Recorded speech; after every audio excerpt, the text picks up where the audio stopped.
Hello, my friend. Let's talk about conflict resolution. We all have conflicts in life. And we're talking about conflict resolution at work in the 2 last chapters of this book. My wife is having a conflict at work right now. And it's hard to have a conflict with someone you are sharing your room at work. Sometimes the conflict you have is with someone who sits right next to you. And we must live well. We must have good relationships.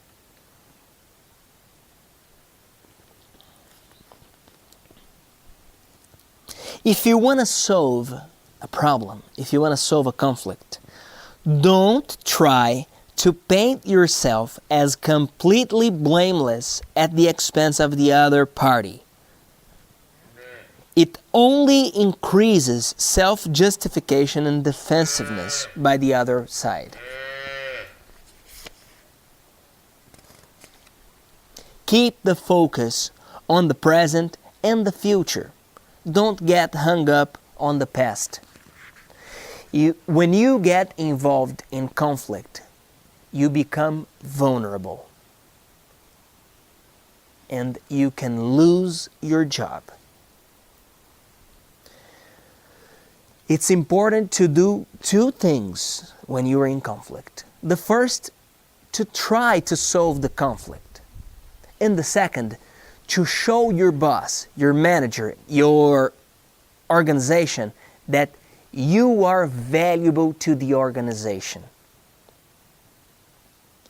Because your boss, your organization, wants to get away from conflict, to get away of problems. It's your responsibility to demonstrate that you are a valuable asset to the organization. So they will keep you. They don't like to have you in conflict. They hate to see problems. But they consider having you because you are valuable to the organization.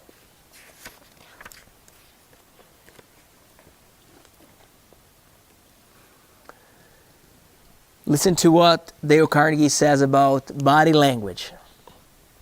90% of a human interaction takes place through nonverbal communication, facial expressions, gestures, body language. It can also include your choice of clothing, what you order for lunch, or whether you are late or early for a meeting. If you want to solve conflicts, smile.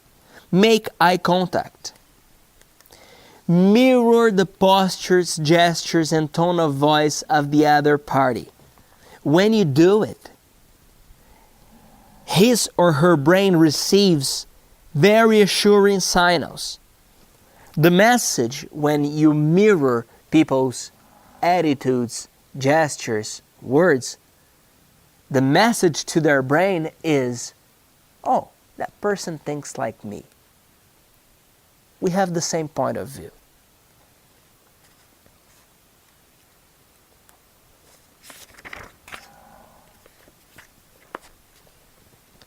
Remember that conflict resolution is mostly based on intention. You know in your heart when you're ready to stop fighting. When you feel that impulse, don't let your ego prevent you from responding to it. Solve your conflicts as soon as you can. What is something you must solve right now? Comment here. Thank you very much. I'm Felipe Gibi. See you next class. We finished this book talking about conflict and negotiation.